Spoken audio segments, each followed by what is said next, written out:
channel. So today I had a complete camera disaster.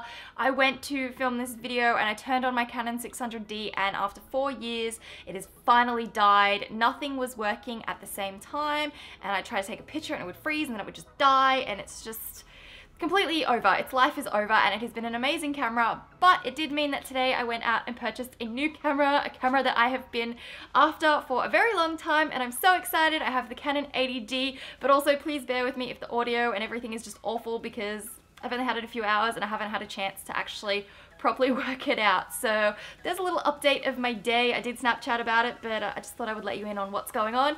Also, next week I'm going to be doing a question and answers video. I'll have a link to my Instagram in the description where you'll be able to find an image where I get you to normally ask me questions. I always do it on my Instagram, so if you'd like to ask a question and be part of a Q&A, then feel free to do that. And I feel like I better get on with today's video. So today I thought I would share with you a few tips on how you can start including exercise into your everyday routine. For me, a month ago, I was literally doing nothing, absolutely nothing, and it's only been the last couple of weeks that it's become part of my routine, and I just thought I would share with you the things that I have done so that I'm now going to the gym pretty much every single day. And I'm one of those people, a person that I never ever thought I would be, but one of those people that can say, I feel like I cannot get on with the rest of my day until I've been to the gym. And it still blows my mind that even after a week of kind of really getting into it, that's how I feel. So if you do enjoy this video, please give it a thumbs up and subscribe if you're new, and let's get started. So the first tip that I have to share with you is to bargain with yourself, kind of have like a trade-off. For me, I'm not allowed to watch any YouTube videos in the morning until I go to the gym. So if I really want to watch my favorite YouTubers, I have to get my butt up and go to the gym, and it could be something totally different for you, but just don't allow yourself to do something that you really want to do until you've completed your exercise. The second thing that I have noticed, that even though listening to music while at the gym is really awesome, it gets you pumped up and it makes you feel great, I've just noticed that if I actually watch YouTube videos or even a TV show, that the time seems to go just so much quicker, and I totally zone out and concentrate on the YouTube videos rather than the fact that my legs are hurting and that I'm sweating and that I'm breathing and all the, you know, things that come with being in a workout.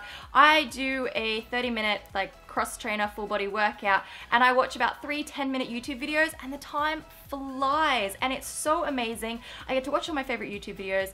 It's kind of like, you know, two things at once. I'm watching YouTube videos, which I would have done on the couch anyways, but I'm also exercising, and I just feel like it's a great combination, and it just makes the whole workout process just seem so much less time and so much smoother. The third tip that I have for you is to kind of give yourself a little bit of inspiration, and I mean that in the sense like maybe purchase something for you to wear in order to give you a little bit of motivation to go to the gym.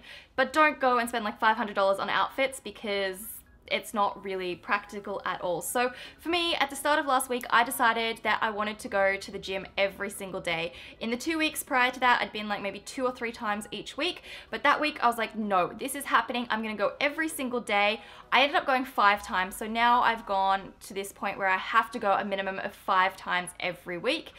And I only had 2 sports bras, and I was like, oh, this is not really gonna get me through the week. And then when I was in Cotton On Body, I decided I'm going to give myself 2 more sports bras. So I purchased two of them. They were only $40 for the 2, so it wasn't like lots of money, but it gave me the motivation to go, well, I've bought them, so I have to go to the gym. And then if everything completely failed and I didn't really get to make it to the gym as many times as I wanted to, then I wouldn't feel so bad because it was only $40.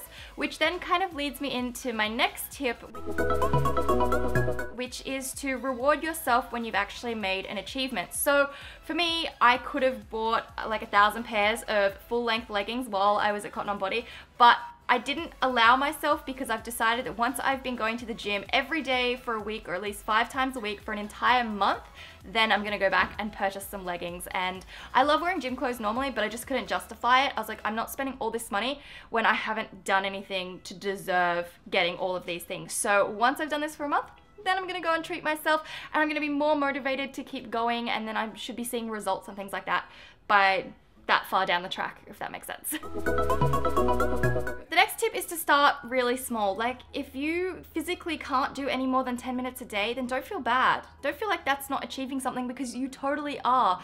If you can only afford time-wise, or maybe your body has limitations and it will only allow you to do a minute of star jumps per day, don't feel bad about that. That is amazing. You're actually doing something, and once you start doing that in your routine every single day, it's going to become something that you're so used to that it's going to be easy, and then you can start building on it. You can start building up more resistance, being a bit more intense in your workouts, and maybe even going for longer. So don't feel bad if your schedule allows you 10 minutes or your body allows you for 10 minutes. It's totally fine for me. Personally, I'm doing half an hour, and I would like to move up to 40 minutes maybe next week. I've already moved up 2 levels on the cross trainer, which I'm so happy about. I feel like I could definitely put on a bit more resistance as well. And it's amazing what only a few days will do to your body. It's amazing how much your body can learn in just a couple of days. The next tip is to really think about how you feel afterwards. I think by my 3rd day of going every single day, my body kind of was like, this is awesome. And I felt great. I was kind of on a high. I felt like I'd achieved something, and I was really motivated to get on with the rest of my day. So really concentrate on that feeling, and then know that if you do the same thing tomorrow, you're going to feel the same way, and the next day, and the next day. And I've felt that each day that I've gone to the gym, that feeling builds up, and I feel even more productive. I feel so great that it's been 5 days in a row, and it's just, I don't know, it's such a great feeling. It is a bit hard when you do have like a day that you skip. Like, I was sick yesterday and I didn't go, but I still feel really good because I got up first thing this morning and I kept going. So it's not something that I completely stopped. I had 1 day off, and that is totally fine. So I'm still feeling great and I'm still going, and I just love that feeling that I get afterwards. So really, really concentrate on that and use that as motivation to make sure you go the next day. And the last thing that I wanted to talk about too is I've been talking about how I've been going to the gym, and I'm very fortunate that where I live there is a gym in the building and residents have access to it whenever we want, which is very, very lucky. But if you don't have access to a gym, you can totally work within your home or even just walk around your neighborhood. 2 years ago when I was living in Canberra, I would actually walk around my neighborhood every afternoon. I would walk 5 kilometers. It would take me an hour, so it wasn't like super intense, but I would love to look at the houses. I would listen to music, and it would just be a nice way to kind of clear my head from the day and have a little bit of me time. So doing something like that is really awesome. Even if you just walk around your house, like, that's a start, and that is something. And if you can't leave your house, maybe it's winter and it's freezing, you can totally do the star jumps next to your bed, maybe even stretching. Stretching is great. It's going to make you really flexible the more you do it.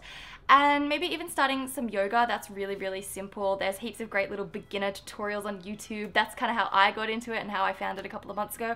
Haven't done it for a while. Hopefully it's something I'll get back into soon. But there's so many little things that you can do in your own home. So definitely do a bit of research and find out what it is that works best for you and your home and your time and your body.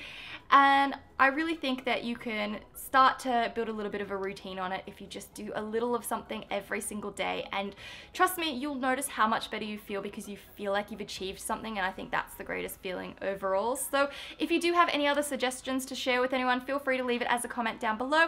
Up here, you can check out my last video. Down the bottom, I haven't decided what type of video I'm going to put there. It's going to be a surprise.